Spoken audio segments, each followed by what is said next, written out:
I apologize, everyone, for the technical difficulties. We had a internet crash, and then the lamp decided to just go haywire. So please bear with me while I try to reconnect my life a little bit.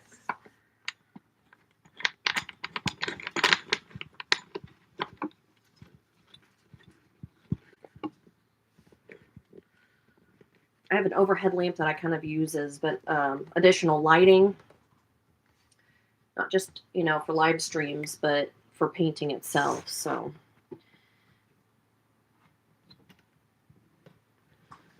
All right.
So I went ahead and entered some stuff into the chat. It is our affiliate link with Monument Hobbies. So if there's anything that I use on the stream that you're like, oh, I've absolutely got to have, use that link. And it takes you right to the site. And then if you put in our code, it will get you 5% off your purchase. Some things that I have thought that were really handy with the miniature painting, hobby is some of their clippers. Monument Hobby has clippers for sale. I think they're fantastic. One of the best clippers on the market, in my opinion.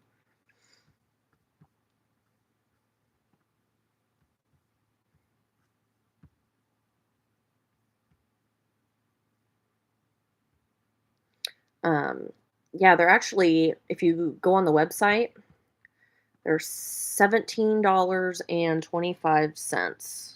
So for a pair of, built, a decent sized hobby clipper, that's a pretty good deal. So, but anyways, enough with that mumbo jumbo. Today, close the curtain. It's a little obnoxious sunlight coming through. What we're going to be doing today is working on some Vespid Stingwings from Warhammer 40k Kill Team. So, yeah, the Kill Team for Warhammer 40k Kill Team Vespid Stingwing Squad. We're gonna kind of not completely go based on what the box has, color scheme wise. I think Tom, because I'm paying these for Tom for a Kill Team, he is wanting more of a, I can show you guys, just bear with me here.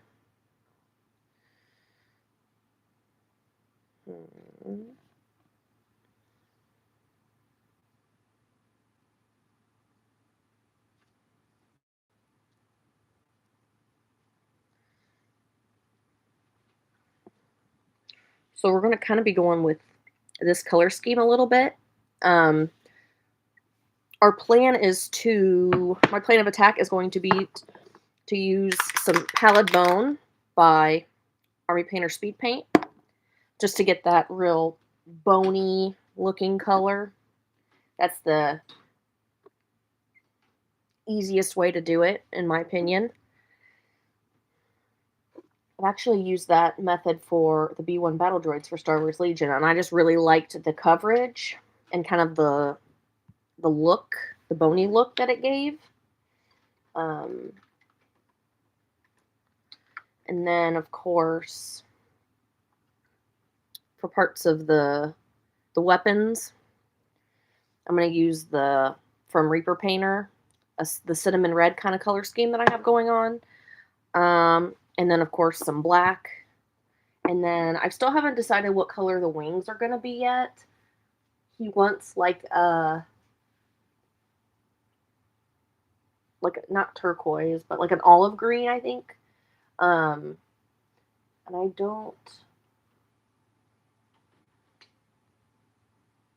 just kind of basically just genuinely looking and kind of glancing. I don't see anything that screams out to me yet.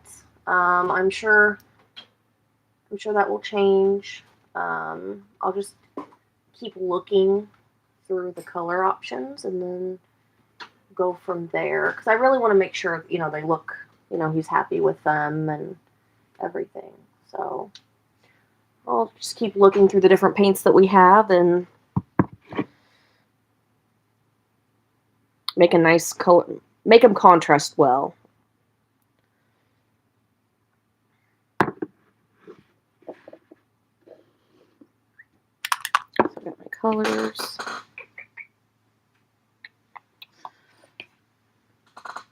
I might work, at least to start these off, I might do them in assembly fashion, just because of Pallid Bone.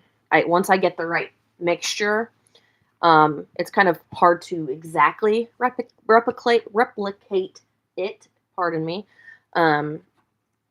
It's kind of hard to exactly replicate, so I might just do the Pallid Bone in like an assembly line fashion, do all the color at once, and then on all of them, and then let them dry really well, and then move on to the next step. I was trying to see. There's no green that I'm just really like, yeah, that would really work. So, I don't know.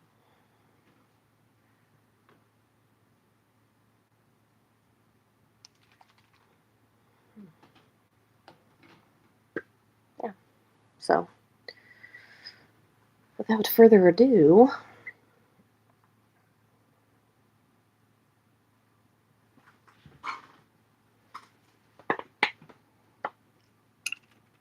I use like my junk brushes for just slapping some paint on, so.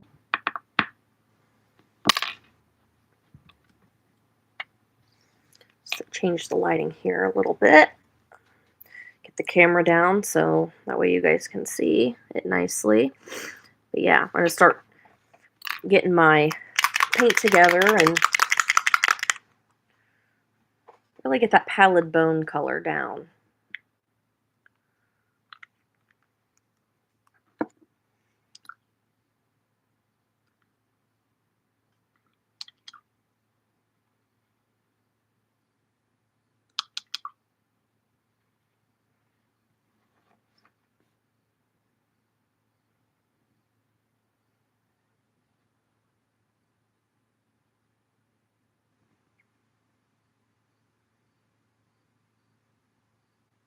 I sometimes like to do like a couple coats of this just to really cover the model.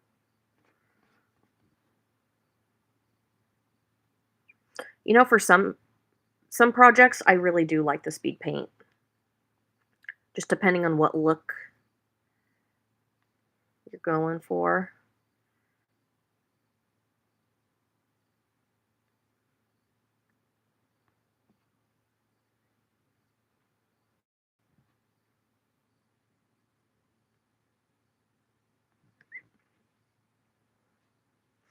And what I'll do once this dries is I'll probably like do a dry brush with some like ivory or like skeleton bone to bring out the highlights.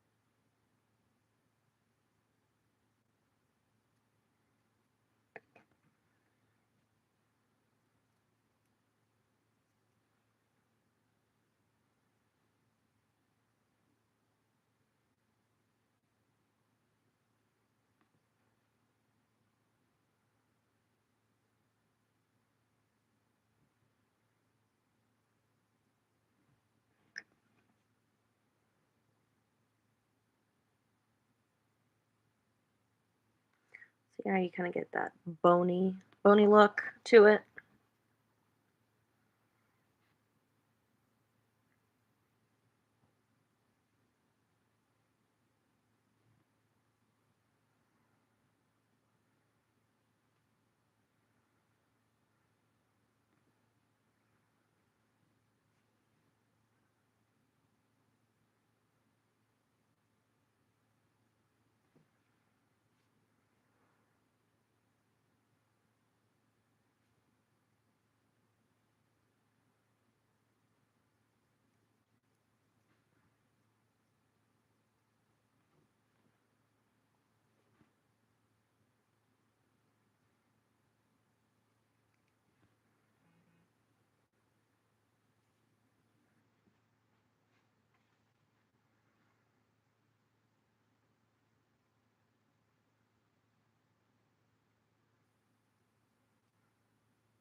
Kind of interesting how the jetpacks are like built into the bodies. It's very weird.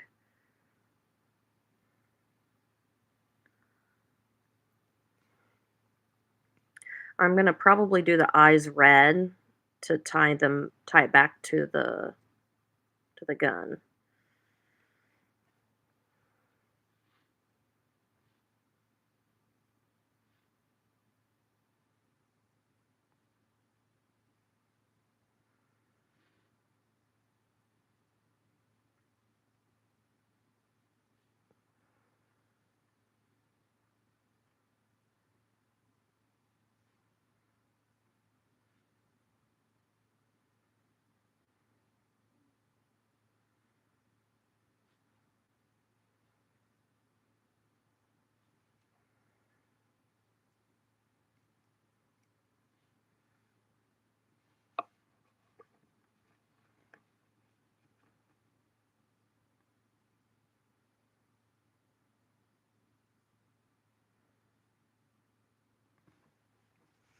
Very little of these are actually though.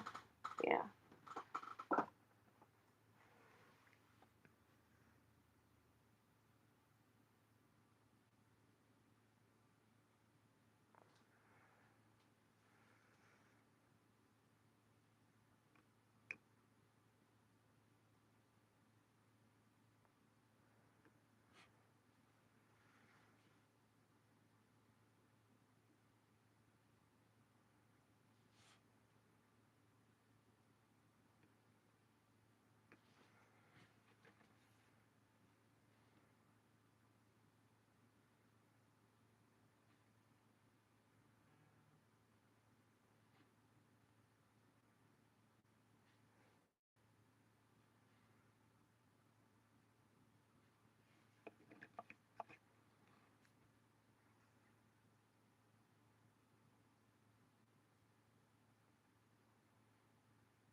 All right, the legs on this one are already drying, so I'm going to go back over it lightly with this pallid bone to really bring those colors out.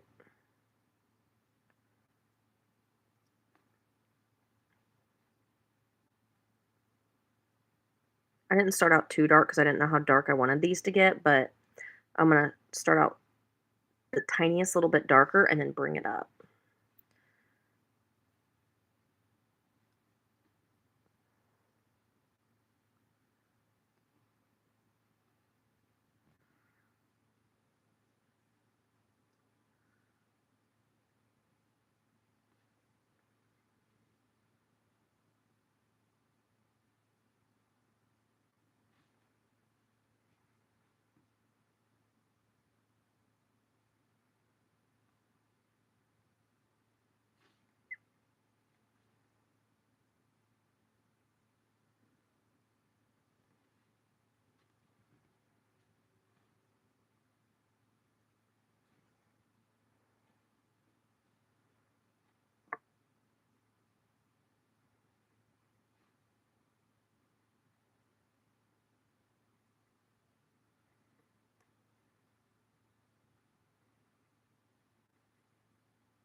The important thing about when you're using a speed paint, like as a base coat, going back to like the priming and building stage of it, you want to make sure that you prime it really well. Make sure that the whole model is covered with a nice even coat of whatever you're priming it with, because if not, it will look kind of blotchy and it won't look right.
I kind of held it up next to the other one just so I can kind of get a similar intensity of this pallid bone that I'm using.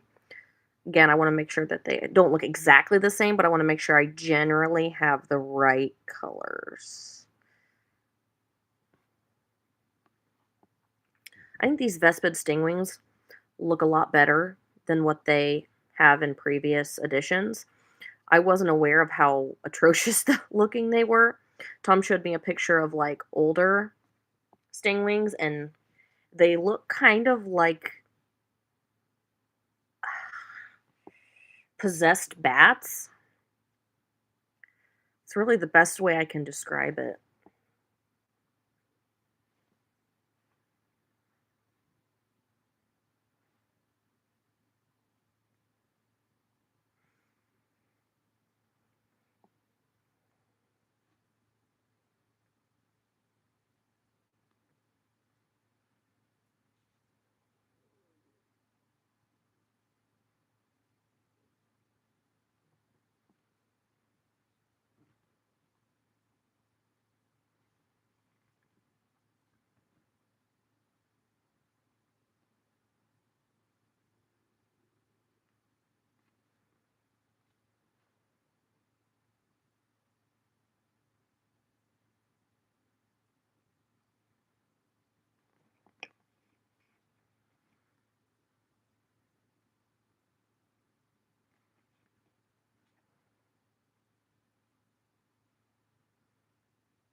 Don't mind the train, everyone. I live close by to some railroad tracks, and like my dogs howl the whole 9 yards. So unless they know that I'm home, and then sometimes they don't. But sometimes I have to yell at them to not. I will say though, moving here for the first time and having those trains go off all the time, honking the horn as they fly by. It took some getting used to. It really did. Um, I woke up all the time. Oh, it drove me crazy. But I think the more that you live next to it, the more used to it you get. And now I don't even realize that it's going by until like I'm brought like conscious of it. Like if I know like I'm streaming and I hear a train, I'm like, oh, they probably hear the train. Or like I have like people from out of town and they're like, don't you get annoyed by that train? And I'm like, what train? It's kind of like a dog barking situation. Like my dogs will bark outside, but I don't even think about it anymore because I'm just so used to it.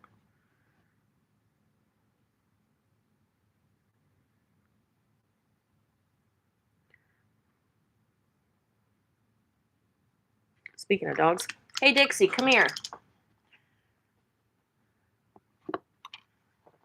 Dixie. Hey Dixie, I'm talking to you. Dixon. There you are. Hello, Sleeping Beauty. Would you like to come up on my lap and say hello to our watchers? Come here. Oh, thank you. I think I got it at Five Below. I'm a big thrifter when it comes to my apparel. I think I got more DC shirts than I do Marvel at this point, but yeah.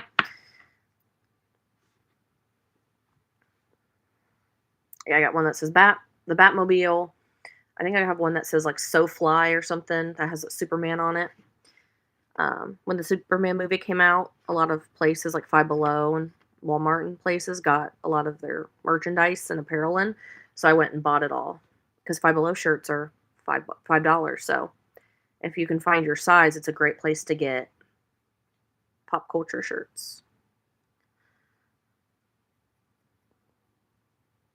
I actually can find shirts for Little Miss here in the dog section.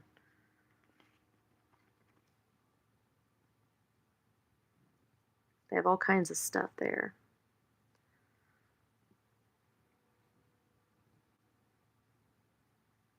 Are you going to make it all about you now? Hmm?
Dixie likes to be the center of attention if you can't tell.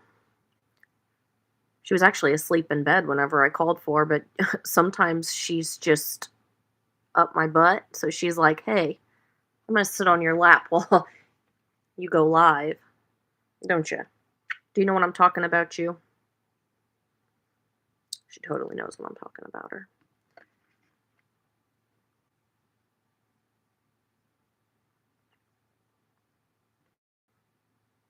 I have to mix some more palate bone here. I'm running out.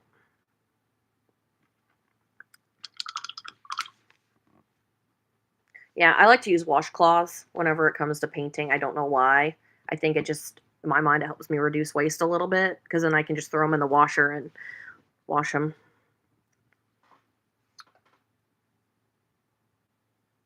It's a little bit lighter than I'd like, so I'm going to have to mix up some more.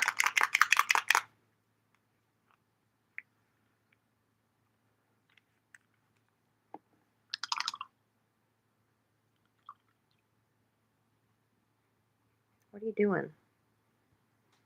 Hmm? Dixie likes to actively participate in my RPG that I have weekly. It's quite entertaining. She actually went up to my DM and she looked up at him like, "Are you going to hold me or what?" So he sat there and held her for 10 minutes while she looked at everybody that was sitting at the table like, "Yeah, I'm the boss of you. That's right." And I just shook my head like, "What is this dog?" She even put her paws on the table at one point, which I thought was a little obnoxious. Are you slightly obnoxious? Hmm.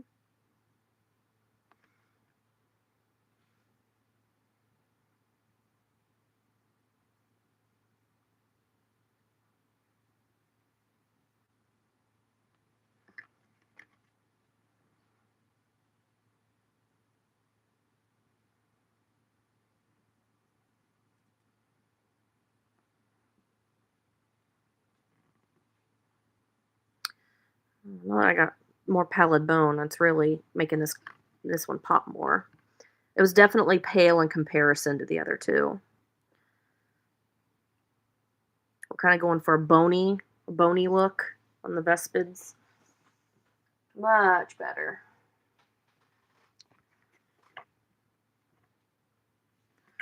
Kind of throwing the color on for now, but I'll go back and really like make sure I hit all the spots. Your head makes a good chin rest. Do you know that?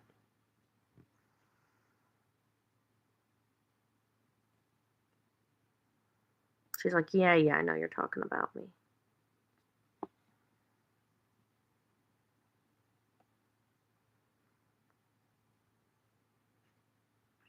I feel like you guys have a lot like going on in this frame because I'm painting my miniature. I got a dog sitting on my lap. You can see my face. Quite the entertaining bunch around here.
All little ones being so good, my cat becomes a demon whenever the brushes come out.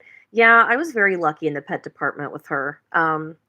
She could sit on my lap for hours while I paint, like still. And what's even funnier is that she'll like fall asleep standing up. So she gets the comfort of sitting on my lap and she gets to nap. I mean, I don't really get anything out of I mean, I guess the cuddles, infinite cuddles of a loyal pet, but she's a good girl, aren't you? Am I talking about you? Hmm? She's like, as long as you buy me chicken nuggets, I'm good.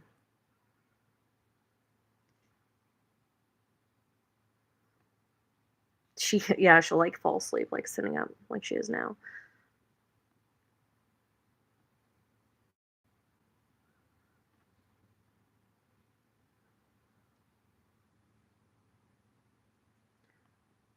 She can sit more still than I can, which is impressive.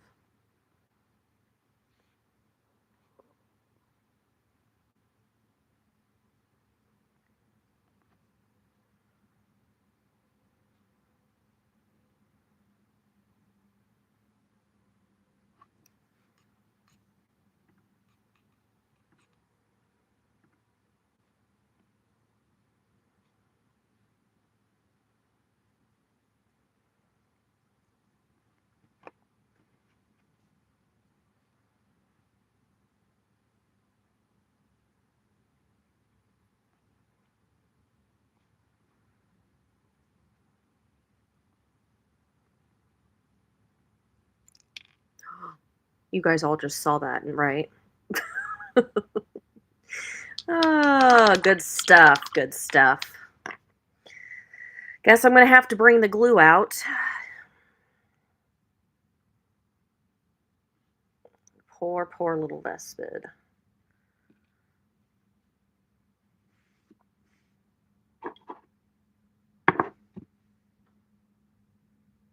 You're like stuck to me like Velcro. Did you know that? She's like, did you know that? Okay. Let's try to fix you, my friend. It's kind of pitiful.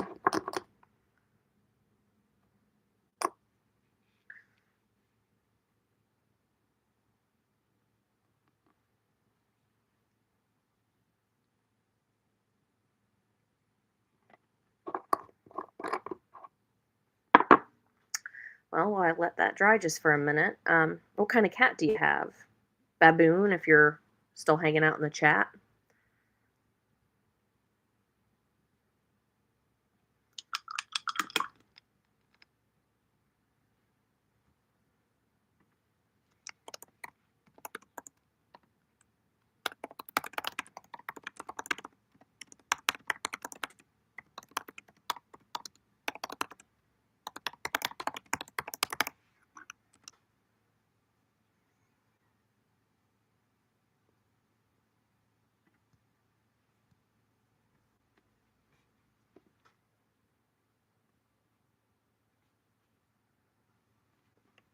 I'm going to proceed this with caution. Ah, I already found one Dixie hair. I'm going to keep count for you guys.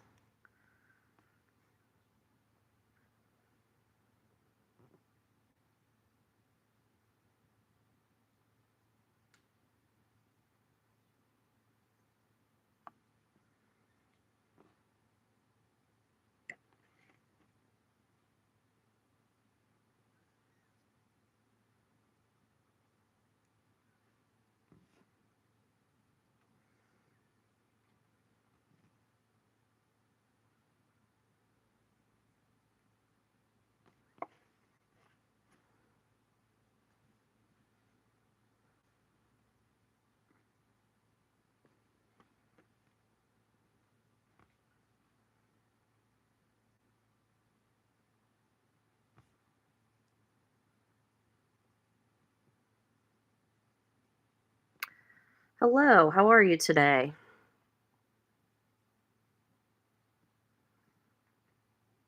Always makes me smile whenever people enter the chat. Makes for some good conversation. Are you familiar with Warhammer 40K, Kill Team, Age of Sigmar, Warcry, any or all of the above? Awesome. What's your faction?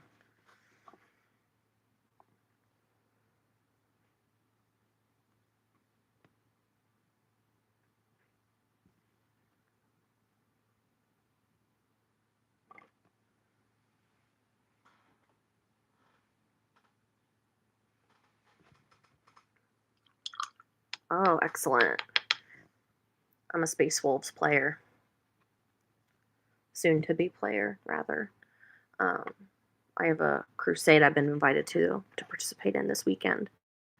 Um, the people really make the hobby, which is great. Do you have like a group that you play with regularly or pick up games once in a while? Anything like that? Oh, great. Yeah, right now I'm working on a kill team for my partner in crime of this little paint miniature business. Just started.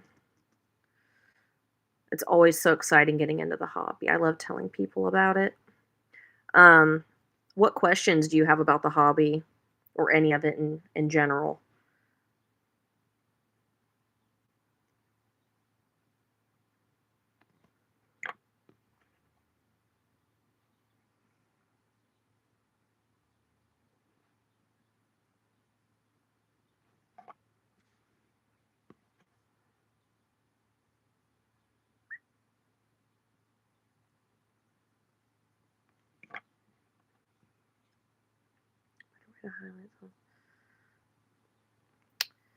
So, what I do, and I'm not personally an airbrusher myself because I physically like to brush the paint on. Um, when it comes to like priming the miniature itself, what I do is to get that zenithal highlight. What I'll do is I'll get like a spray can of whatever paint brand that you'd like, black, priming all of them in a good coat of black, and then doing a gentle mist of white over the top, just to give it that highlight effect. And then of course you can do a little bit less, a little bit more, just depending on kind of the look you're going for. So base prime of black and then a gentle mist with the white will give you that zenithal look, sort of, that you're going for. Excellent question. Right now I have an Army Painter black primer, spray can, and Citadel Gray. Yeah, and also, just for miniature tips and tricks out there, if you go to any of like your local hardware stores, anything like that, or even just like just a general store that sells spray paint, if you buy the matte white, there's like different brands. If you just got a matte white primer, that works just as good, just a generic brand, just as good as any quote unquote miniature brands. So yes, exactly. Yep. If you can get a can of that for like $4 or $5, depending on where you live, versus like the 20 some dollar of the miniature painting brand. Welcome to the chat. I hope you guys are enjoying watching my dog sleep. Speed paints are pretty cool, especially with certain projects like this one, for instance. If you're not really huge into painting and wanting to take a lot of time, doing that zenithal highlight and then dropping in the colors, that's a good way to go. Because if you're more of a player, dropping in those colors and going is perfect for your mindset. Magic Blue. What paint brand is that? If you don't mind me asking. Because I always like to I'm big personally into, I love looking at other people's projects. Oh, okay, the speed paint. I love asking people questions like their strategies, their techniques. It's just more to put into my memory bank. If I'm like kind of approaching a project and I'm like kind of stuck on like, man, what's a good way to get this effect? Things that I learn from others is more often than not things that come to mind with projects. So I'm always I always love talking to different people, which is one of my favorite parts of the hobby, learning people's techniques. What colors do you use for the Marines you use? So that is one paint that I bought by brand.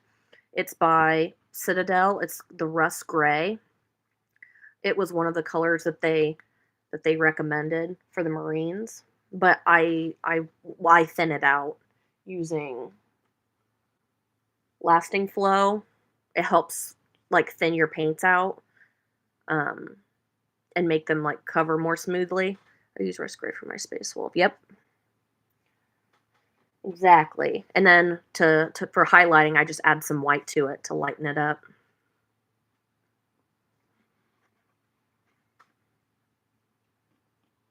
Are you really snoring on me? So much for canine entertainment. Then, oh, excellent. Yeah. Yeah, I'm kind of a cheapskate when it comes to paint, I will admit. But I add white to mine. And again, everybody does things differently. But now that I know that, Fenrisen Gray, if I ever just need something in a pinch, thank you for that. I'll know that that's like the perfect highlight for that color. So thanks for that.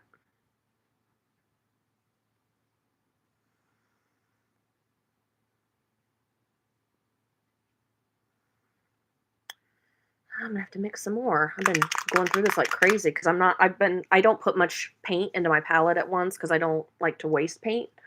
But it is covering well. It's just, let me get a nice coat on there. Yeah, I bought a Vallejo set. It was like $20. It came with like 20 coats. Hey, that's excellent. Don't you love a good sale, a good buy? Amazon's actually had a lot of stuff like that on sale lately. I bought the Warhammer Ultimate Guide to 40K for like 24 bucks, and it's usually like a $50 book. So I was super excited about that, but that was a little bit ago. So I don't know if it's on sale now, but it's definitely worth taking a look for. I was eyeing it in Barnes and Noble, and I maintained self-control and didn't buy it. And I'm glad I didn't. And that, because literally like 2 days later, Amazon had a sale on it. So that Ultimate Guide breaks down all the factions, and it's a really good person who's like starting off with Warhammer. I like it just for picture references from painting. Yeah, absolutely. They're starting to sell more 40K stuff. Like they have the Ember Guard board game for Warhammer.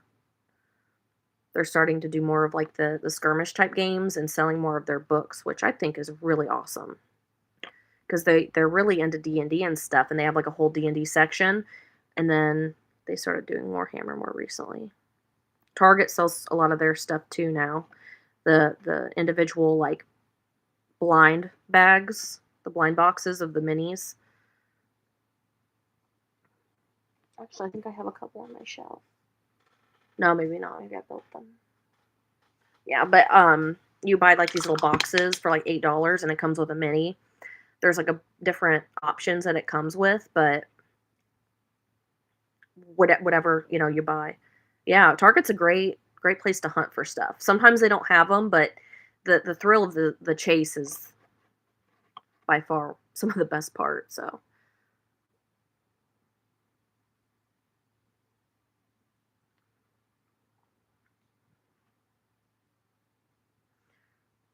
I've seen TikToks of like people going and buying like some of the board games that they have on sale. I don't live by a big town. Like I'm a very small town centered person, so like I don't see some of that stuff right off the bat.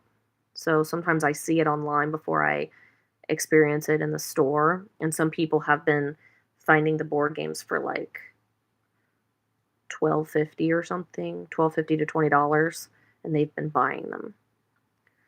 So I just have to pick through my yeah. Um, if it's any comparison, I live about 50 minutes from my local Warhammer store. Local, in quotes. They actually just recently opened it. It's located in Springfield. Yeah. I was super happy whenever they opened, just because there's a lot of gamers in the state of Illinois, I like to think, and a lot of people were asking about a Games Workshop store opening, and I think they listened long enough because they finally opened one up in Springfield. So that was super exciting. Yeah, no, that makes sense. An hour, if not.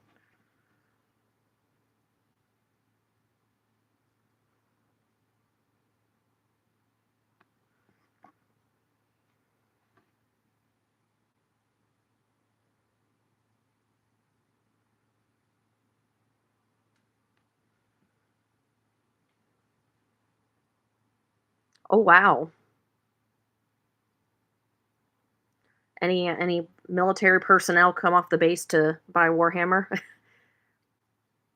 Because you never know. Some of those army personnel are some of your biggest nerds out there. You'd be very surprised.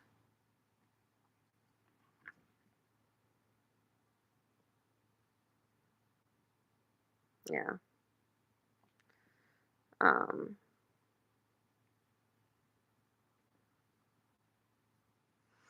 I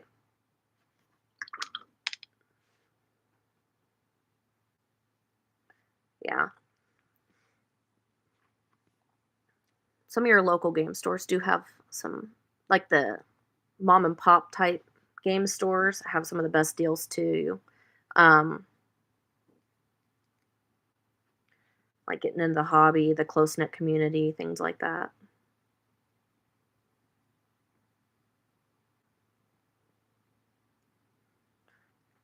So we've already established our factions, Johnny. How about you? What's your Warhammer, either 40K or Age of Sigmar faction army?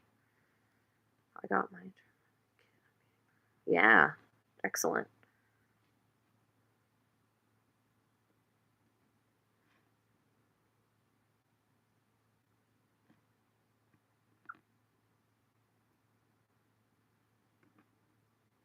Oh, 5,500 points of extra military. Oh, wow.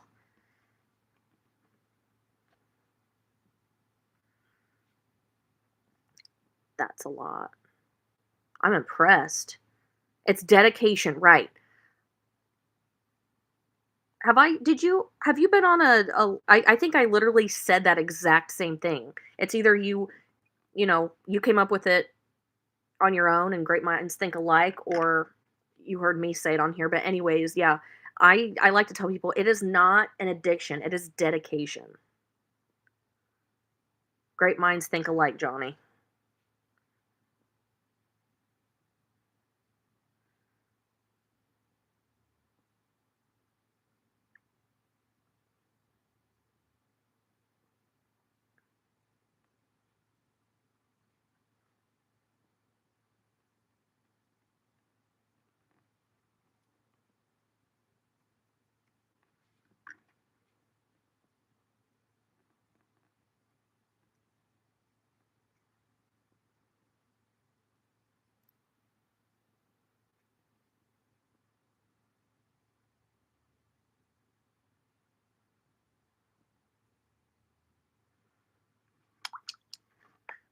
That is a great deal because I mean, if you think about it, a pot of paint like this is $5 just generally. Like if you go to your Games Workshop store and you get a paint pot this size, $5. So if you get six, that's $30 right there. Is it overkill to have bought both the Citadel mediums?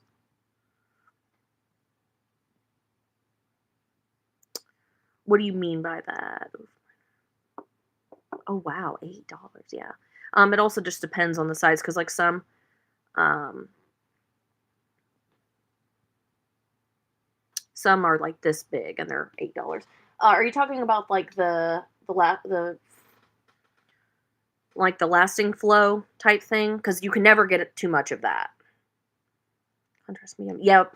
Yeah. No, that's never overkill. Having it, especially with things like that, some things can go out of stock for a while. So if you are heavily using it, I think it's always good to have an extra of. Like, I'm dedicated to this dark wash by Army Painter.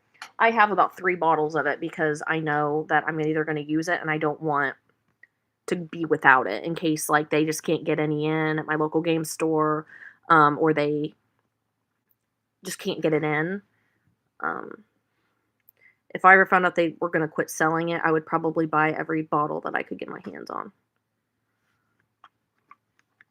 Yeah, never have too much flow extender or contrast medium, anything like that.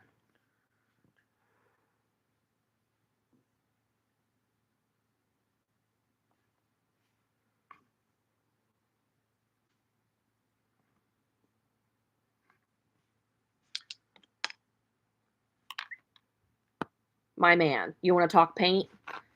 You can never have too much paint. And that's just part of it. So don't ever feel ashamed of buying too much paint. Yeah.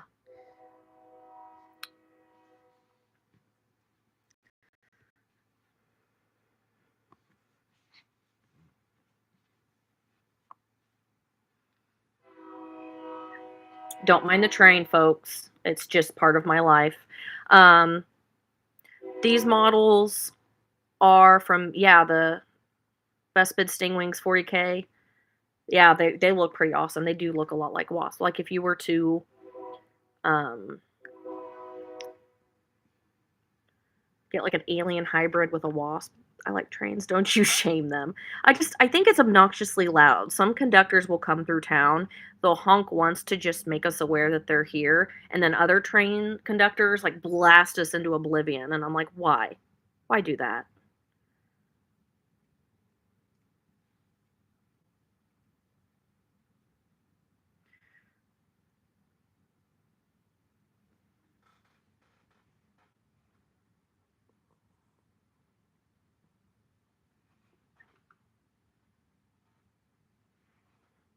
Once I think I get it, I'm like, I notice like a spot that I didn't get. All right. Yeah, the person I'm painting for these four wanted like more of like a bone type color. I bought it as my first army, trying to make a Tau army. Yeah. I once bought 4 bottles of trash metal. It's a great dark metallic on it. Stop selling them. Hey, that's great. Um, yeah, the Tau.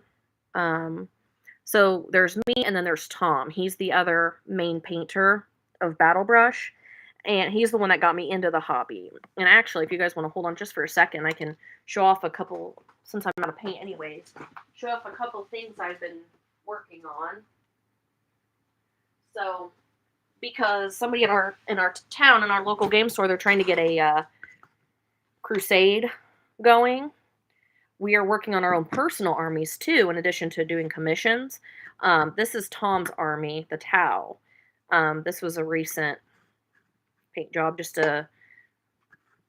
one of their generic commanders. And then my faction, or my army, is Stormcast. Sorry, or not Stormcast. That's my Age of Sigmar. Space Wolves. Come here, Dixie. Or do you feel shunned now? I'm sorry. Come here. I'm sorry. She looked at me like, how dare you put me down? But yeah, so look. But now you're getting Dixie hair everywhere. But yeah, Logan Grimnar. Thank you. Yeah, I wanted to go for like a snowy effect, but I didn't want it to just be plain white. Yeah.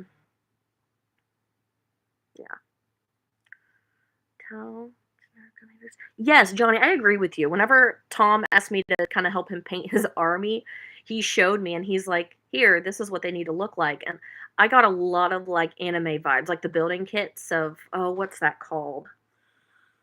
I just had a conversation with my friend Jared. I don't remember what it's called. You know what? While we're sitting here just chatting, I'm going to type this into my search bar because my Google is my friend. Google is my friend.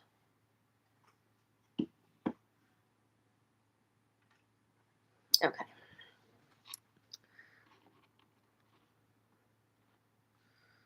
I'm using the RB painter snow powder over cork that's been painted red to make like Soul Rock. Hey, that's awesome. I like that. See, you learn new things every day. So like if I did snow powder painted red, yeah. Yeah, that makes sense. Sorry. Okay. ADHD going wild here. Okay.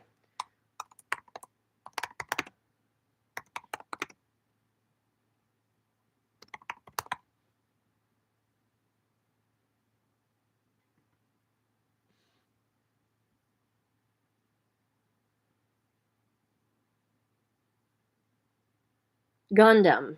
That's what it's Gundam. Gundam building kits.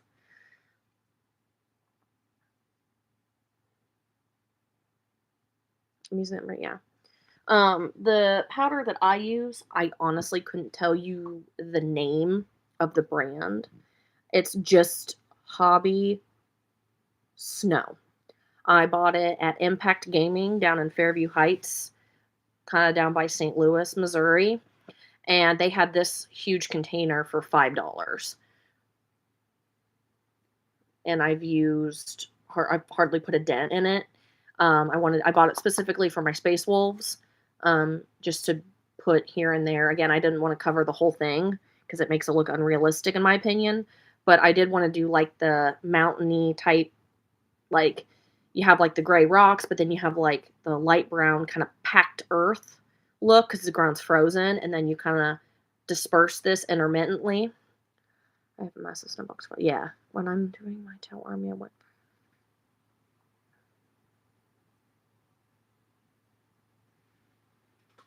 Well, what I did was I did kind of I do research when it comes to painting.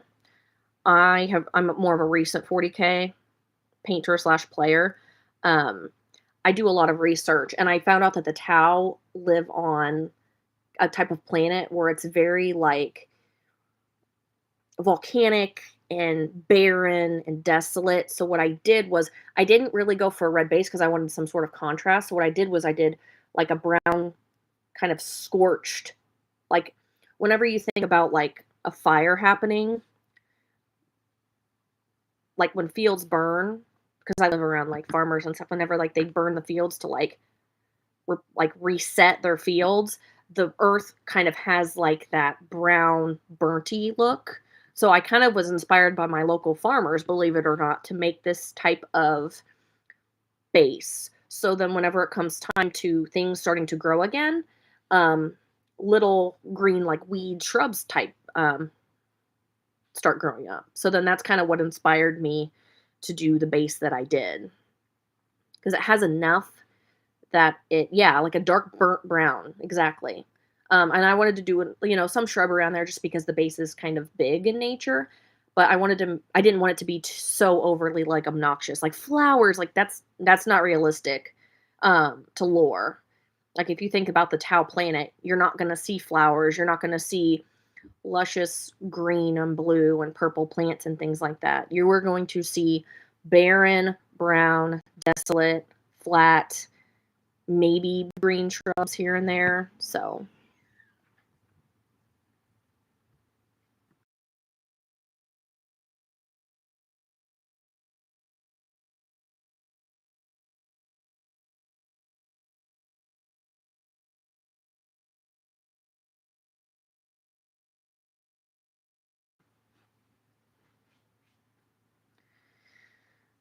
Death Guard. Those folks are unkillable.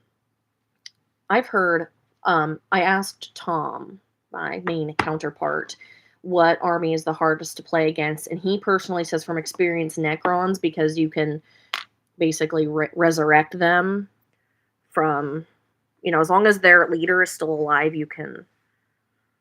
people will just keep coming back from the dead, so to speak.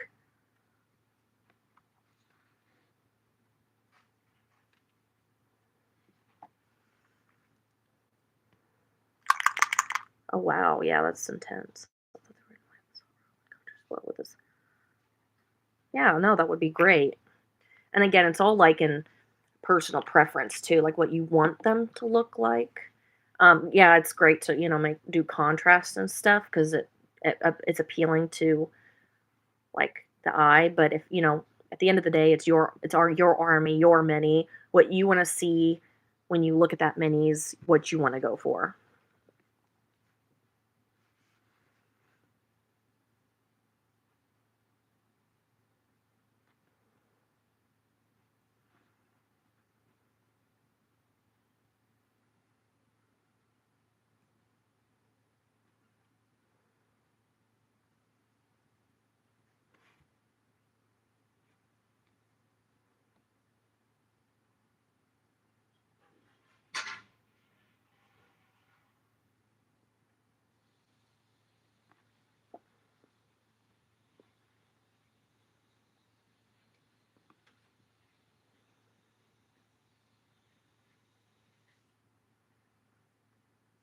I don't know if it's basic or not, but for the black armor, is it weird that I just painted straight black, though no highlights or anything? Hey, if that is the look that you were going for, then by all means, you do you, my friend. Um,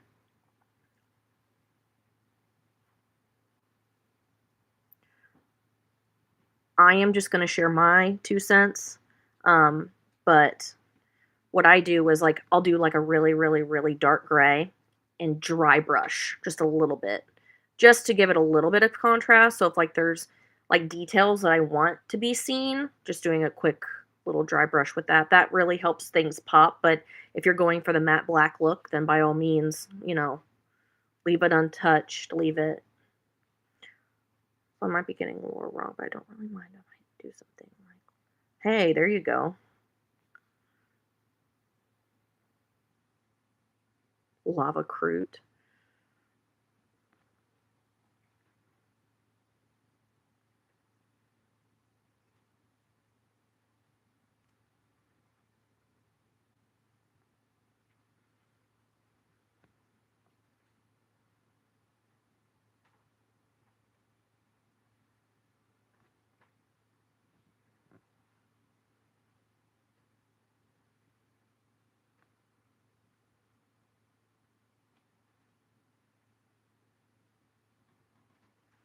My idea is that my kid philosophy is that they're matte black, so by the time you see the yellow of their torsos, you've already. Hey, yeah, that's good thinking. See, that is strategy.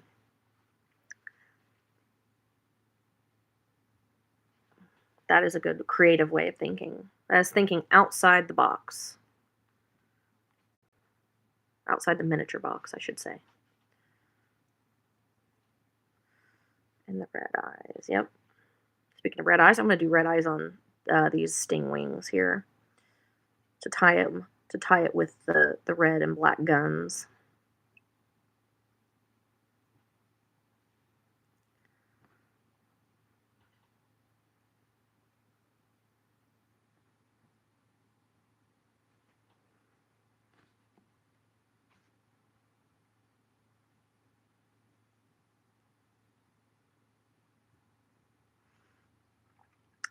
I'm imagining something like orange vest with blue wings, which I've done.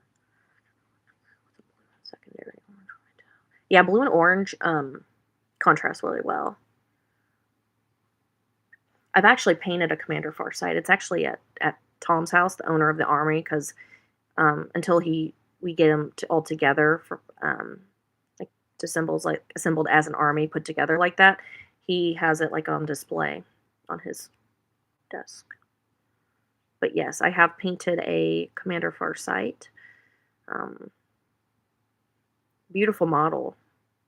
I had a lot of fun with the sword.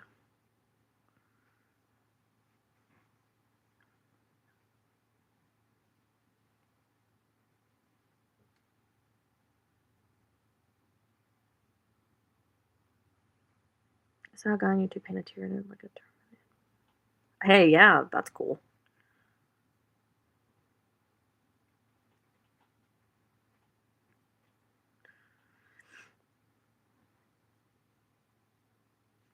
Tom's wife, Jamie, actually, she came up with her own Space Marine faction called the Menopause Marines. So she's painting a pink and purple Space Marine. She needs to finish it, though. I keep telling her she needs to finish it and let me tape it, but tape it. What year are we in? Record it. Yeah, she's something else. She even had a shirt made that said "In my menopause faction" or "In my menopause chapter." Thank you.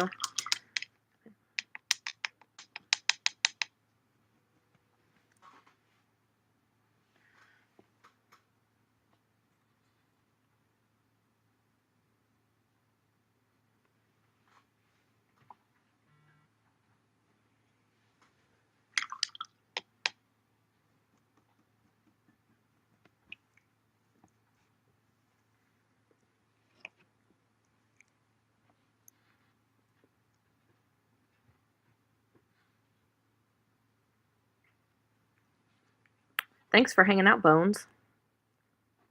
Been nice talking to you.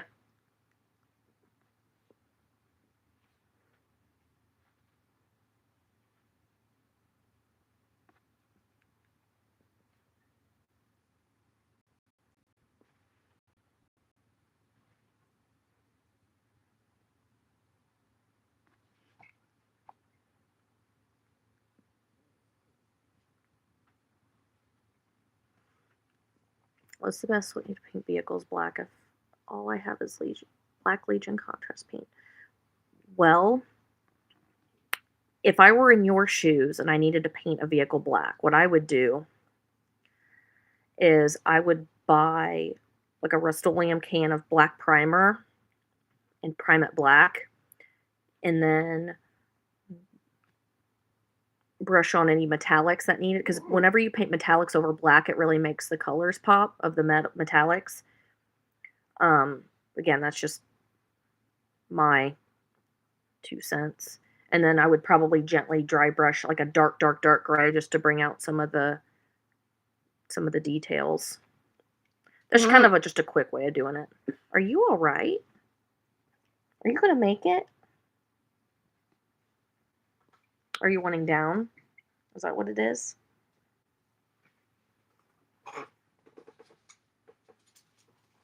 Break from the media. So get a dark gray. Yeah.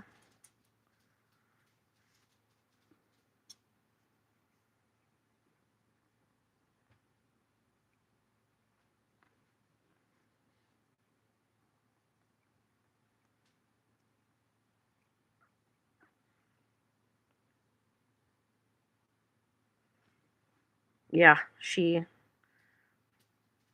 really gets worn out from all the attention.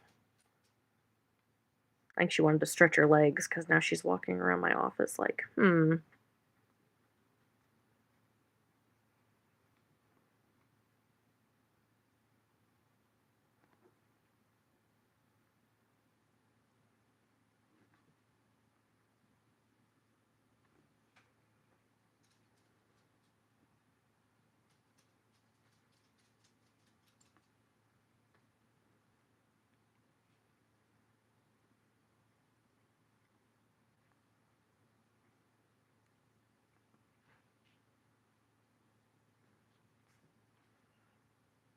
On all of these, I've almost forgotten to paint like the tiny little bit of the wings on every single one.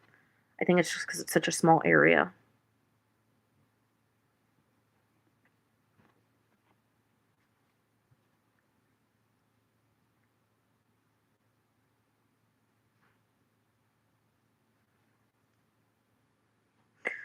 Yeah, I have been painting minis for 4 years now, going on 5, and I have yet to really kit bash anything. But that's also just something that I don't find very interesting. And again, it's not everybody's cup of tea, and people that that kit bash, more power to you. If that's what's float your boat, then that's what floats your boat.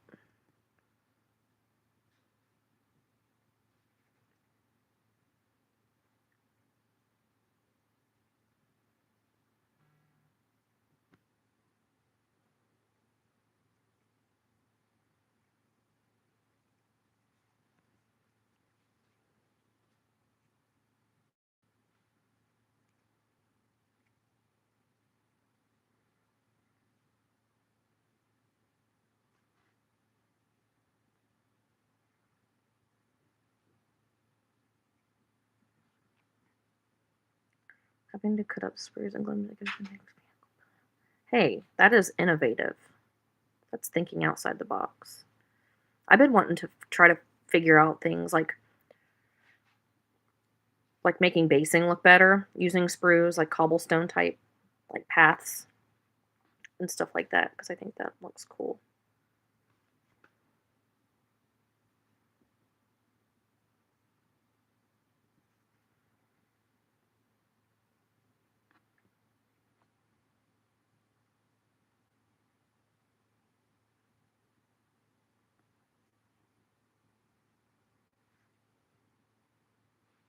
Yeah, absolutely. Wood planks, that's another thing. Yeah, thank you for that. Wood planks.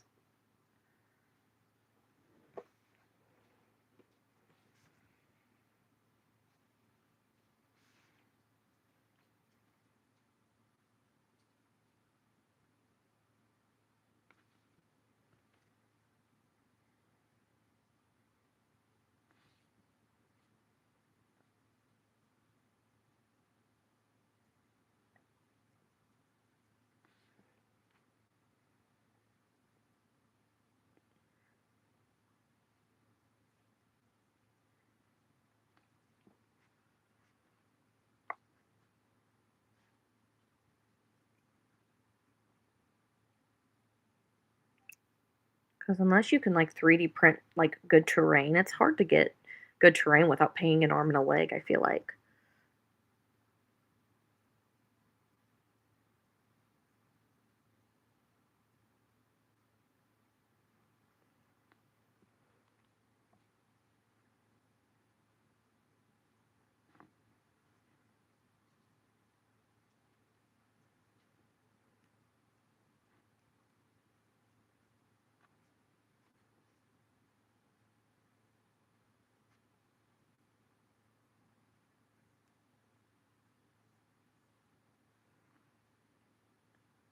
Yeah, terrain kits at any hobby store are like 40 bucks for, like, 3 minis, yeah.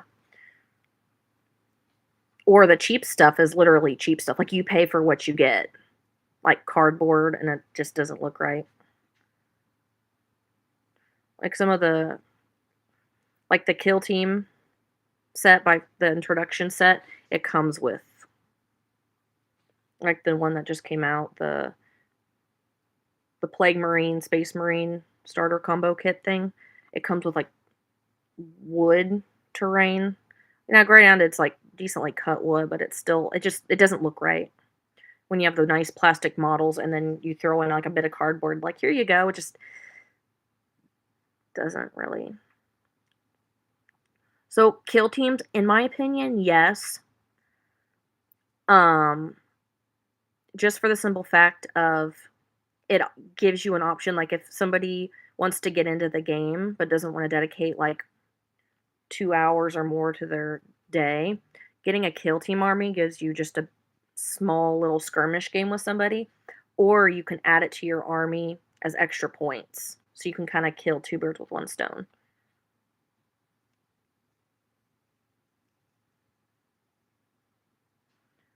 And sometimes kill teams have, like, exclusive looking models, um, like these Vespid Stingwings, for instance, like, they look really cool. Um, so depending on, like, the power of the character or whatever, any add-ons that you have, it goes by a point system, and it kinda just is how powerful your army is or how many units you have. So, um, for instance, my Space Wolves, Logan Grimnar as a character is like 130 some odd points. Yes, buying a codex or finding an online version of the codex is very important because you learn the points values of your models. Just for educational purposes, I might.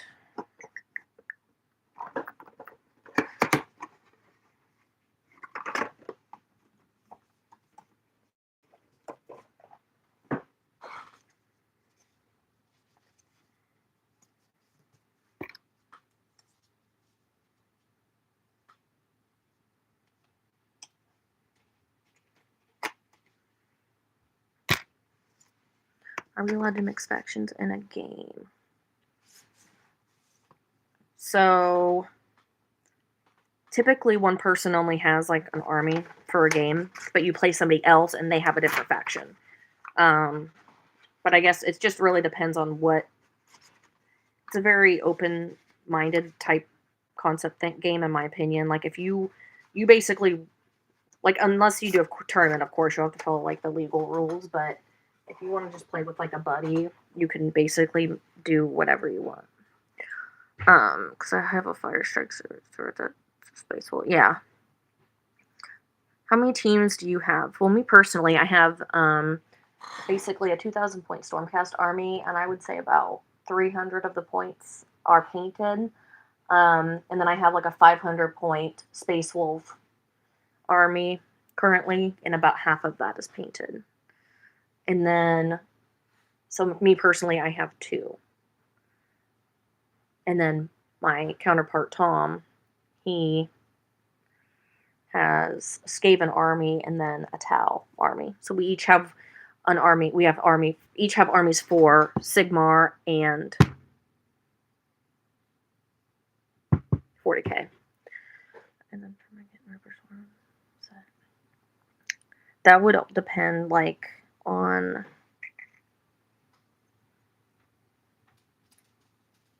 Because sometimes certain models have to have, like, a leader.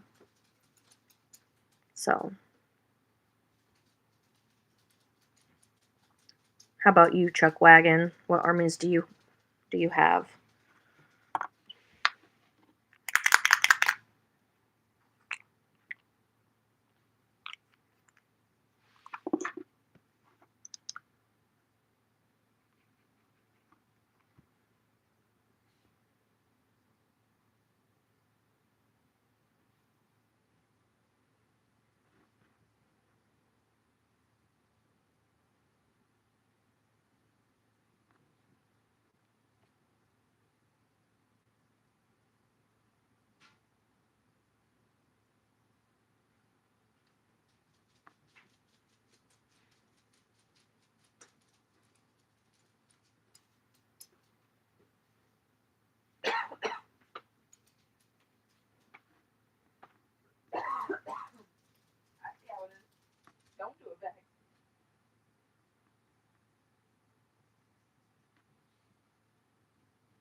Yeah, some models you can't use as an individual unit unless you have, like, a commander or leader of some sort, if I'm not mistaken. You'd have to look into, like, the technical stuff.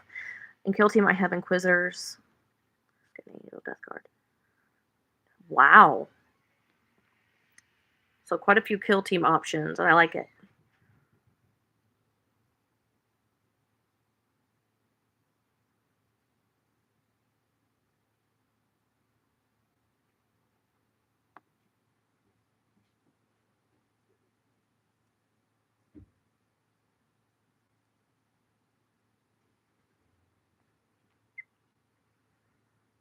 Hey, that is awesome. Because what I would do if I was in your shoes, I would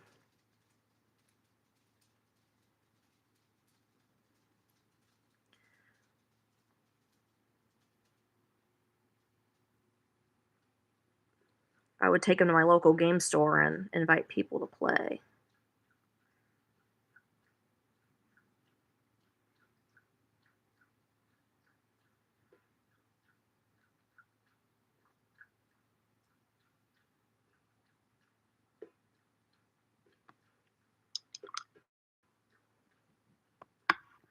That way it gets people into the game, because some people aren't even aware that Warhammer exists until, like, I'll go up to my game store and be painting something and people are like, "Hey, what's that?"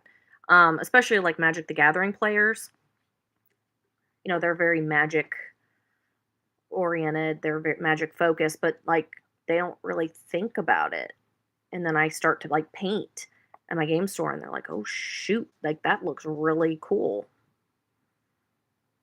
Or not even, I mean, it doesn't even have to be 40K. Like, I played Star Wars Legion too, um, and people started showing more interest. I even did, like, some trial games. So I have been in the miniature painting hobby for almost 5 years. It was really a big thing for me when COVID hit. I've painted things like, just I've been a painter for a while. Of course, I was always interested in art and stuff, like, in grade school, and then I started to realize, like, that I could paint and how enjoyable it was whenever I took an art class in college. And then my grandma told me, she's like, "Hey, you're not too bad." And I'm like, "Okay." And then I got introduced to but I always thought that there was a little something missing. Like, I can't draw to save my life. And a big part of, being artistic, in my opinion, is being able to draw, and I can't draw worth a darn. So, like, having a model that's already made for me and I can just paint it, like, I feel like miniatures were made for me so I could paint them, if that makes any sense.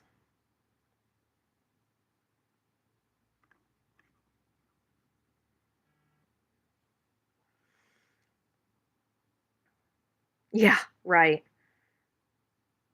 Before this, I painted model cars. That's cool. Watercolors. Yeah, that's awesome. Um, I've heard that like cars and race, like the hobby, is very expensive. Is that a true or false statement?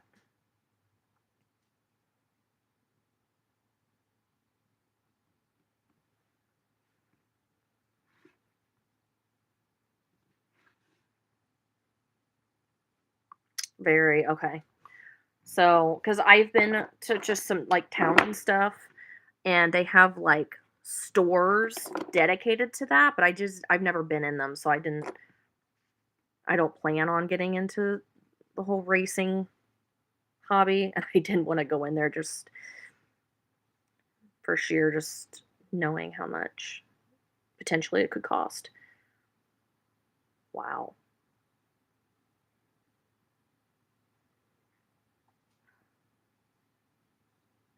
I realized I had a small gap, so I'm fixing that at the moment. Which have started. Yeah, right. I'm sure. I know there's some people that are out there that are like, man, it's so expensive. But I'm like, is it really though? Like, if you think of other hobbies or things that people do, it's like, really though, what do you consider expensive? It depends on what you get into, because you could get into Warhammer, but you could get into 40K, spend $60 on a team and be done with it. Just depends on how much you want to dedicate. Right. You invest in what you like. Exactly.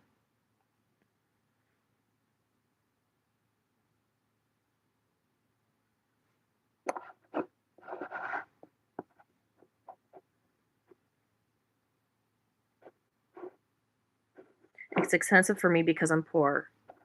Gabe, my friend, I'm just out of college. I graduated in May. I understand.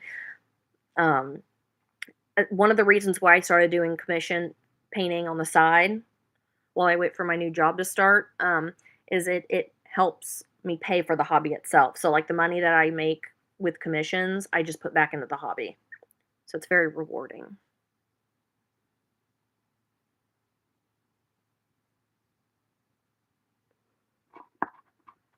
So much fun. That's why I do it. Yeah, it's we're dedicated.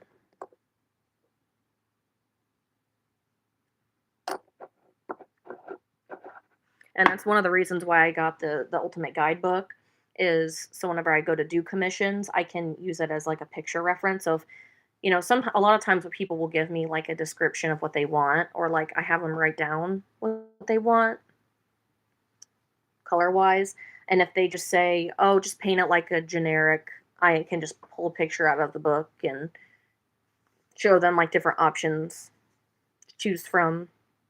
So it's a good kind of tool to have.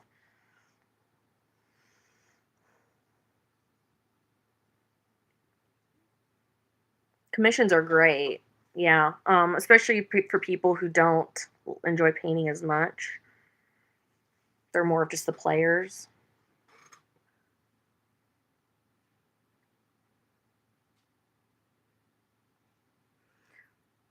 and I don't go overboard when it comes to commissions, like price wise. Like I do it because I simply enjoy it.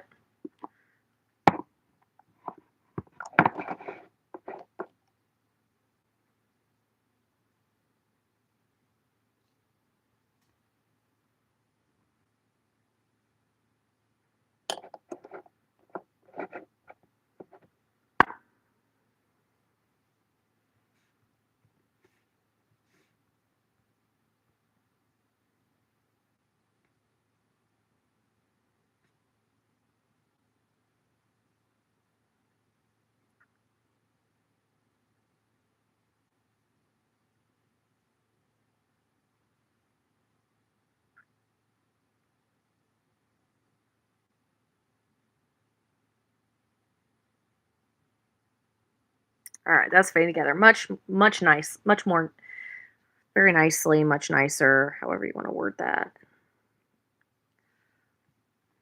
I do it for the supplies, new paints, brushes. Yep, exactly.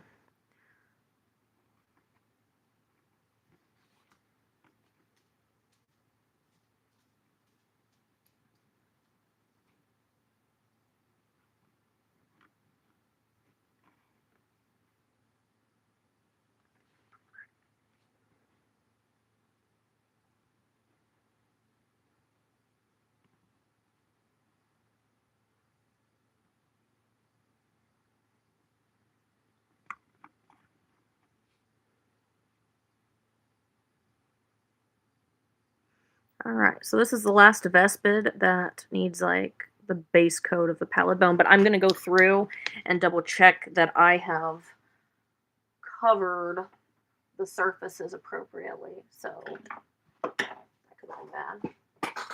Alright. Because I know sometimes in the moment, like, when you paint the first time, you don't see that there's anything wrong until, you go to work on other colors, and then you're like, "Oh, shoot, I completely missed that arm," or whatever.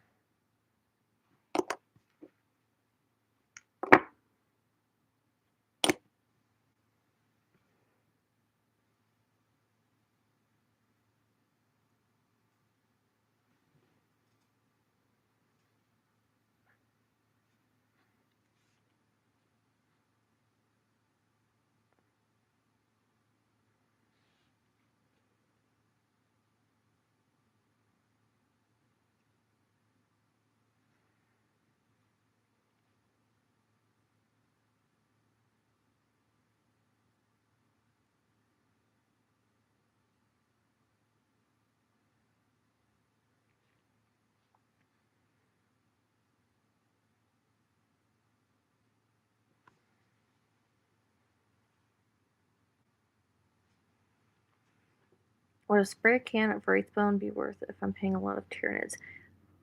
Um, so again, that's just up to you. That's personal preference. If you're wanting to do like this, like just a very pale, like bone color as your primary like main coat, then yes.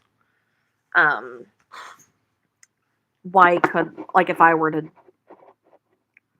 yes, definitely. Whatever color spraying priming I never brush primer on, especially because you risk brush strokes and everything else. I personally don't have an airbrush. I don't know if that was directed at me or Gabe, but as for myself, I do not. I've been told that I need to, especially when it comes to doing things like object source lighting. It's very, very beneficial. What about you, Chuck Wagon? Are you an airbrush user? I've heard good things about them. I've just personally never used one just because I simply like painting by hand. I'm told for bigger projects, um, they're very handy.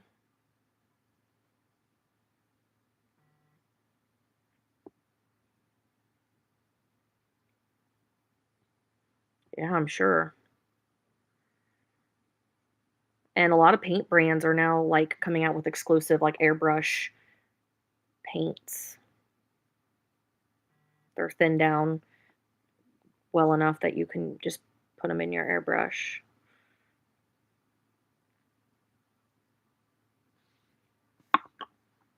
Tom, the other half of Battlebrush, he does have an airbrush. He doesn't use it regularly, but he does have one if he needs it. Yeah.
Chuck wagon, that'd be a good question for you. Where's the best place, and just for my benefit too, that I can share with others in the future? Where's a good place to get an airbrush? Because like for me personally, Tom tells me that if I ever need it and he wants to show me how to use it, that I can use his. But for somebody that doesn't have that access, Amazon. Excellent. Thank you, Chuck Wagon.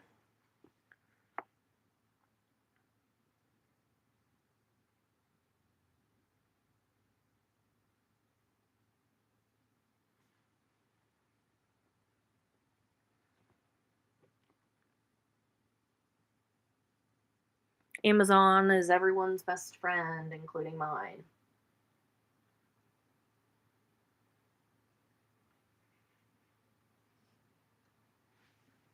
That's where I got my Warhammer Ultimate Guidebook for $23.50 or something like that.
Okay, went through and touched up, so at this point, I'm letting those dry.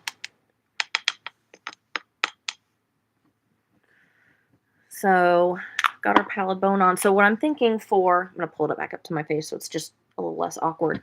Now that I've got my base coat, what I'm going to do is go for like a skeleton bone type color, and then go up to like an ivory just to do those, to get that highlight. So I'll probably start with the skeleton bone and then go up with this.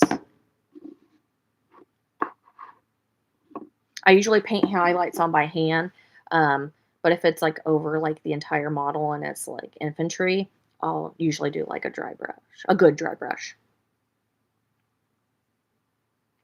Favorite earth, I do not. Not off the top of my head that I know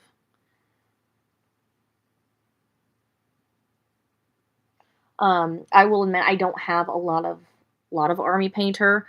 I have like hemp rope, um,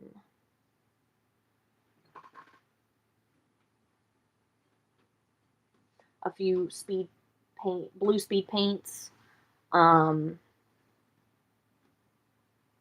then like the skeleton bone and a few just like primary colors. But army painter isn't, I'll admit it's not like my go-to when it comes to miniature paints. I'm more of a Monument Hobbies Pro Acryl girl. I just like the way that the bottles are. Whenever I like the consistency more than I do other paints. But I will say when it comes to like metallics, Vallejo is my best friend. So it's just personal preference. Yeah. I will say if you're wanting a good white, um, actually I'll just share the link.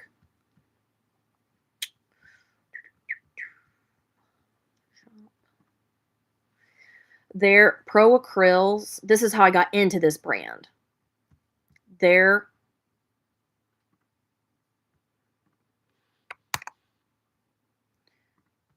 I'm gonna use. I'm gonna enter this into the chat just for quick reference. If you try that white out, and I promise you, you will never go back. I have probably 3 bottles of it on hand at all times. It is just my go-to, and the bottles last forever. The bottles are huge. I mean, here, it's like compare. I'll just compare,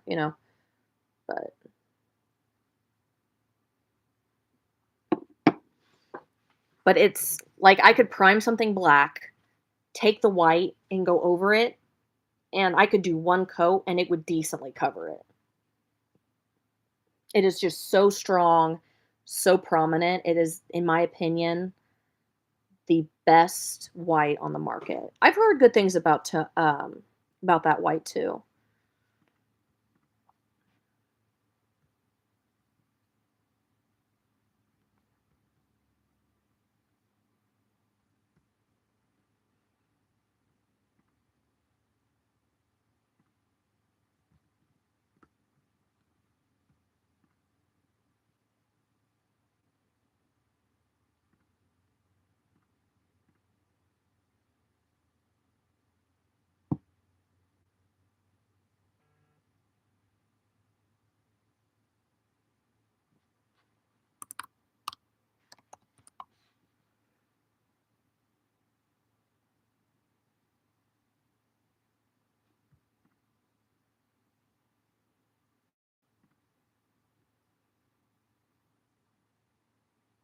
Yeah, it is.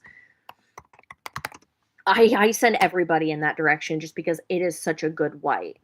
Like even before we got affiliated with Monument, that's actually one of the things that like one of my goals with my miniature painting venture. I said what my main goal was to get affiliated with Pro Acryl, Monument Hobbies, and be able to help promote their bold titanium white because it is the best white I've ever used across any paint. I mean, that is across spray paint. Heck, I mean, when you paint walls white, I mean, it beats all of the whites.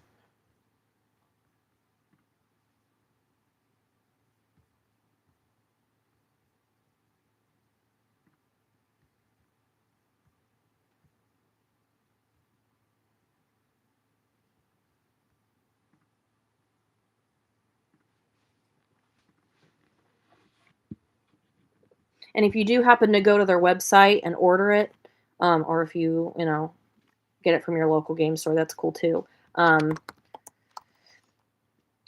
If you order it online through Monument Hobbies, if you use the code BattleBrush Studios, you get a 5% discount off your purchase.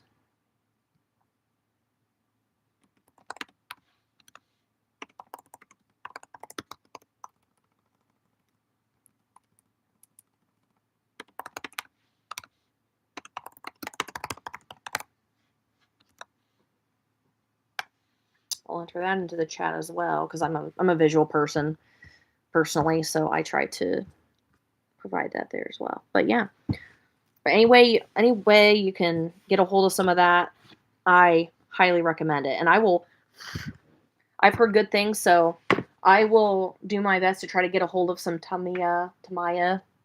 If I'm saying that incorrectly, please let me know. But I'm going to definitely try to get my hands on some of that white and test it out, and I'll get back with you on that.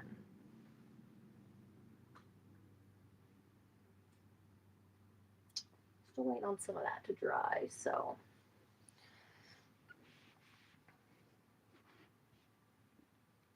The red that I've been using on Tom's towel is the cinnamon red from the Reaper paint line. Um, it's just a nice darker red. It's not like a bright red. It's more subtle. It's a little bit darker. And Tom really liked it, so I kept painting with that. So that's what I'm going to use on the guns, and then I'm just going to use like just a standard black to keep the theme going.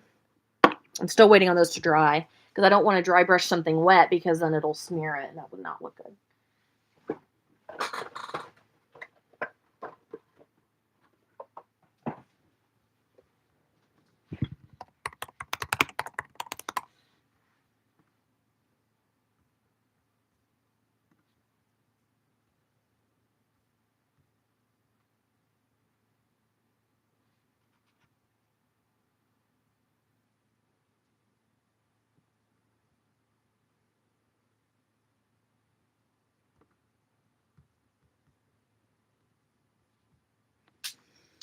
I'm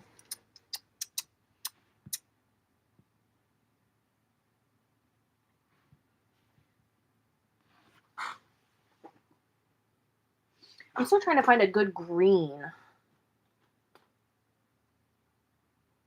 Because this is like gray almost. I don't know. That might work, actually. And then if I use like a green ink on it, that might work. I might give this a try. You guys can be present for my pass or fail with this paint. It's kind of what I was looking for, really.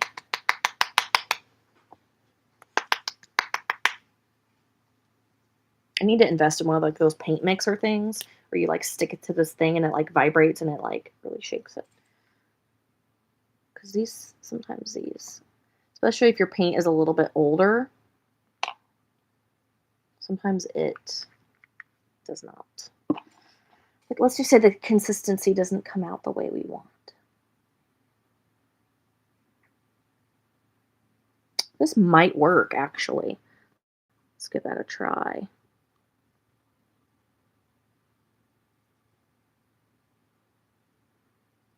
Just to test it out while we're waiting on everything else to dry. I kind of like that. I don't know how well you can see that, but it's kind of a more subtle gray or green gray kind of. It contrasts well with the pallid bone that I have going on because I don't want it to be like Shrek green by any means or like Frankenstein green, but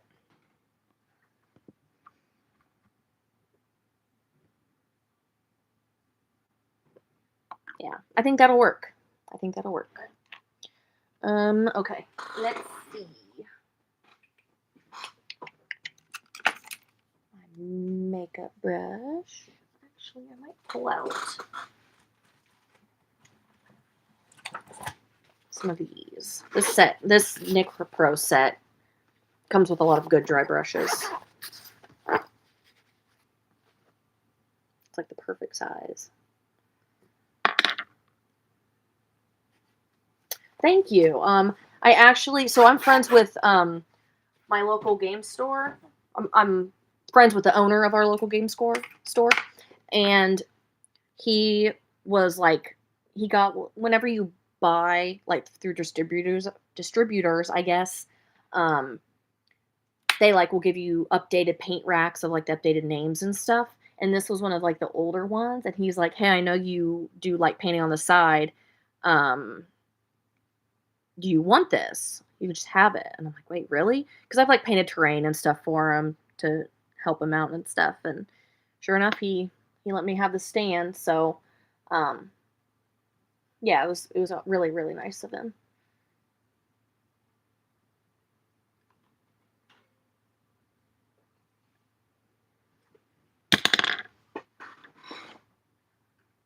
I kind of sat that down aggressively. I apologize. All right. All right. That looks pretty good now. So what I'm gonna do is I'm gonna start off dry brushing on some skeleton bone.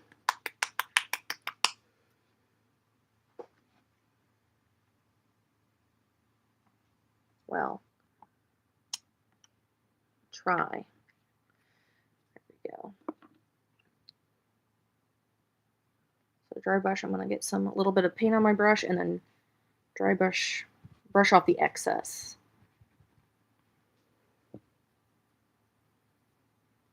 Sometimes it takes me a couple tries to get my brush loaded up too.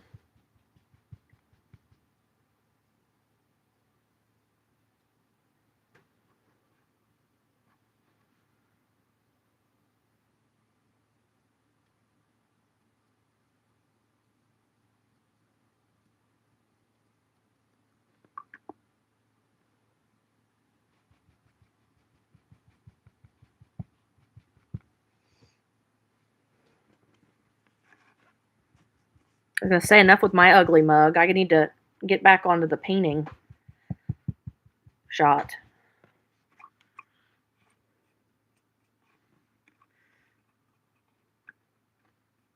I will say these are very fiddly, so while I'm dry brushing, I'm kind of providing a good solid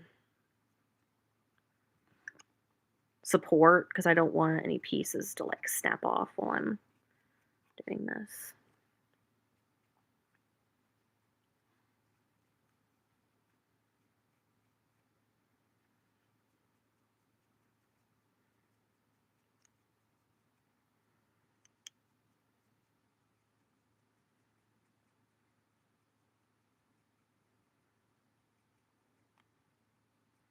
But yeah, very, very fiddly pieces.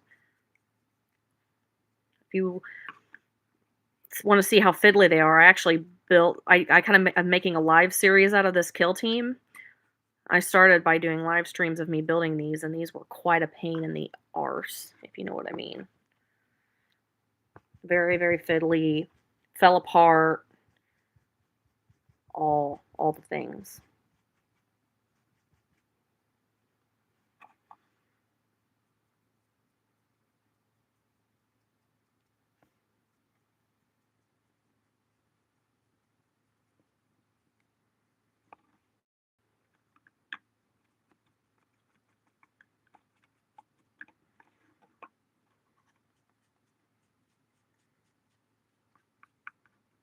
And I'm working on this color first just because it's if I go in and paint everything really nice and do a nice base coat, I don't want to ruin that by dry brushing on the skeleton bone and then covering other things that I don't want painted. So I figured I would just do the dry brushing of this first before I do anything else.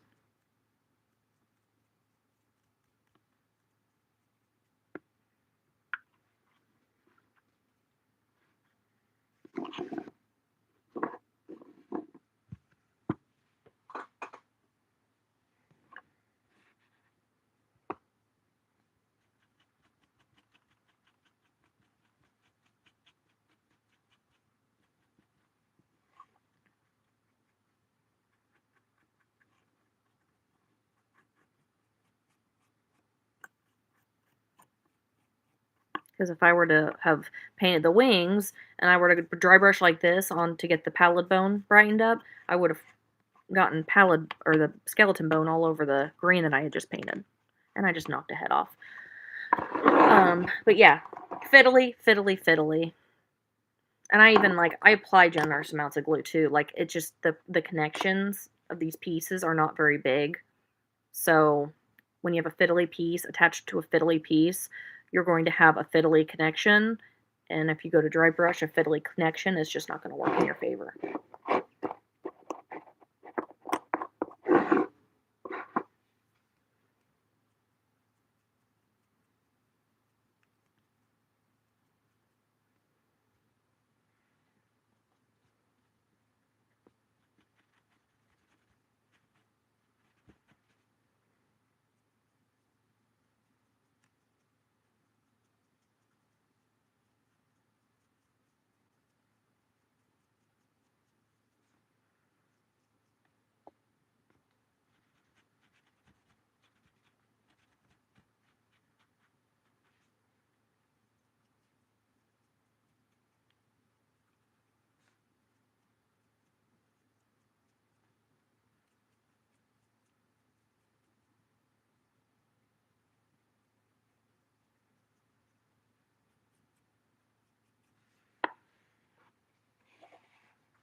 There's another head.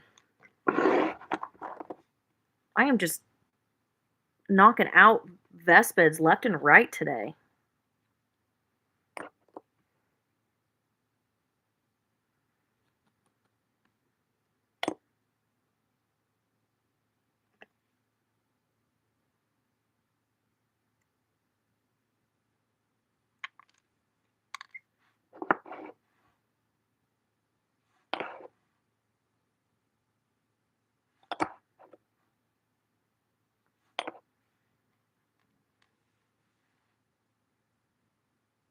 Yeah, way to get ahead. Very funny, Chuck Wagon.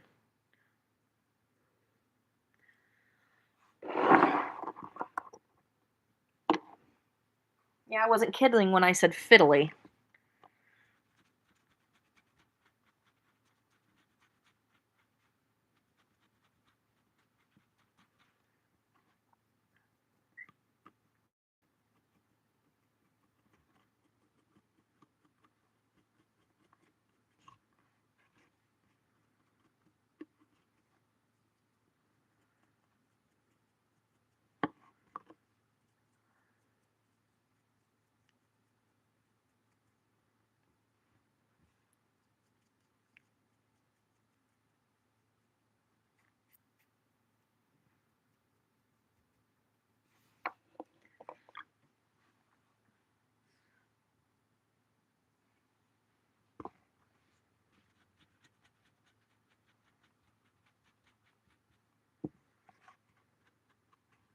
Yeah, the each dry brush layer that I do is subtle in nature. The more I do them, the more it gradually it builds up and it makes a nice realistic looking highlight to the minis.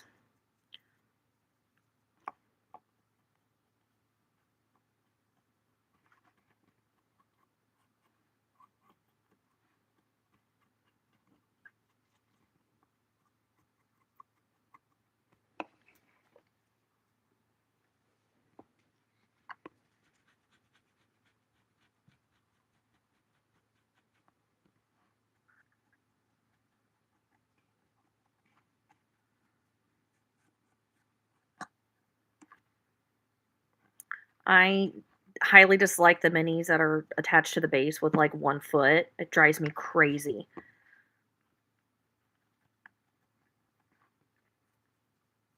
because the chances of it just popping off the base is very likely.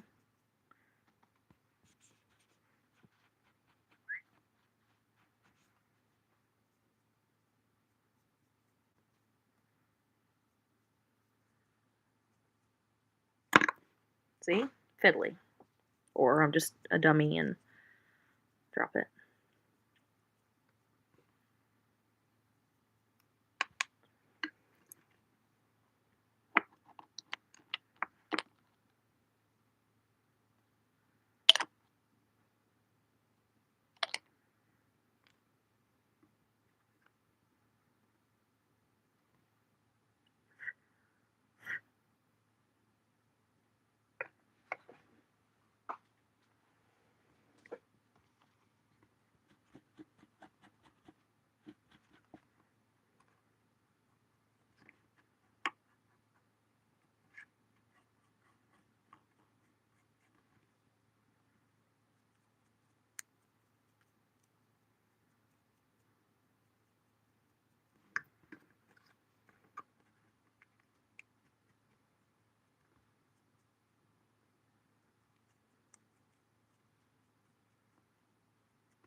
Yeah, something you gotta be always be careful about when dry brushing is not letting it get too chalky.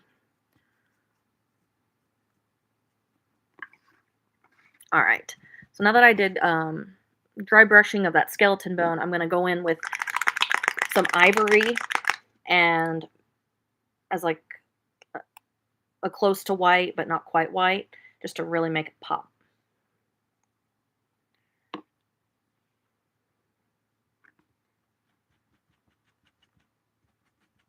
And because I still have a little bit of the skeleton bone in the brush, it will kind of transition, make that good transition, I should say, into a more subtle highlight.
There goes another head.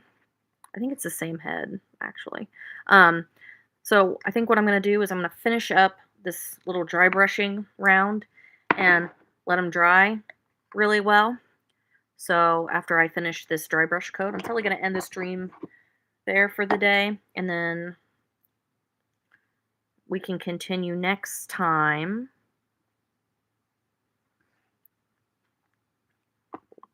with um, working more like on the wings and the eyes. I think that's what my game plan's going to be.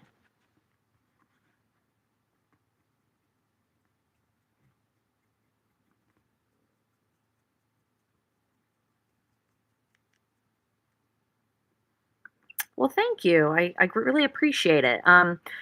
My goal is to get on here and just simply, I'm actually, so whenever I graduated in May, I graduated with my master's in speech language therapy.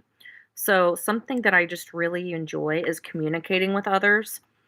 And a good way to do that about the hobby, for instance, is doing live streams. So people can get on here and talk about, their armies, their experience with the hobby. And it's just a nice place for people to chat. So thank you. I love that. That's great feedback. If there's anything I can do to, improve, I would love people to put that into the chat as well. I'm looking into better camera quality, of course, always. Um, However, any other suggestions, I would definitely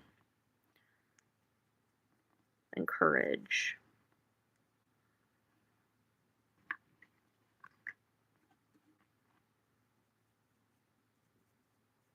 And it's been great having you, Chuck Wagon and Gabe. Um, you know, a big part of the stream is the community, the people that come in and talk about their experience with the hobby and everything. I've really enjoyed having you two primarily here today to talk about your guys' experiences and, your knowledge, like with airbrushes and stuff. I think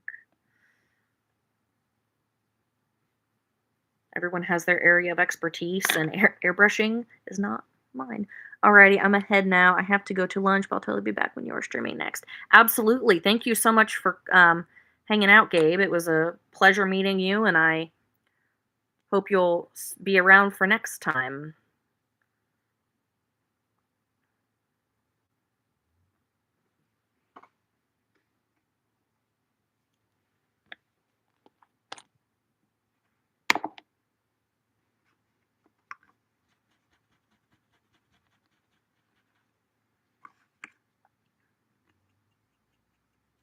I know it's hard to kind of see from a camera angle of my computer, but it is definitely bringing up a subtle highlight on these Vespids. It's not too drastically bringing it up, but it's just a nice, subtle, natural looking highlight. Realistic. That's who these are for. It's his big, like, he loves realistic looking minis, and that's kind of what I'm going for here.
But yeah, you can kind of see the, especially like on the tail, the subtle highlights.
I forgot.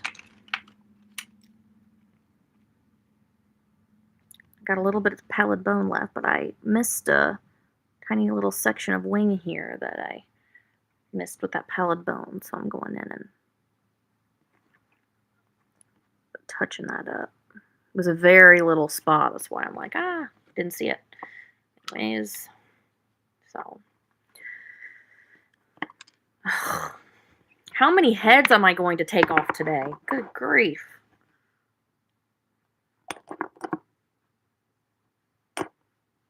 I'm also not gentle whenever I dry brush either. I really feel like you don't need to be gentle though either, because you're just quickly, you know, adding paint.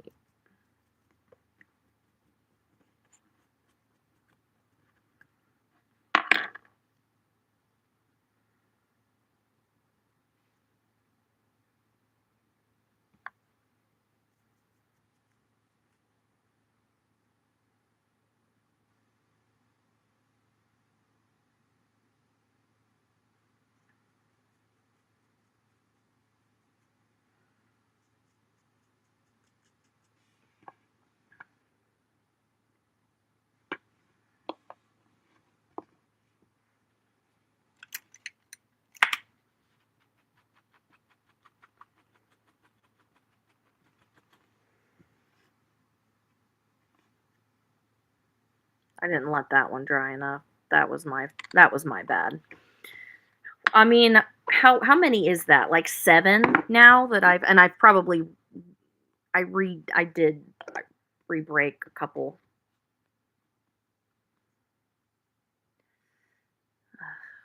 Ay, ay, ay.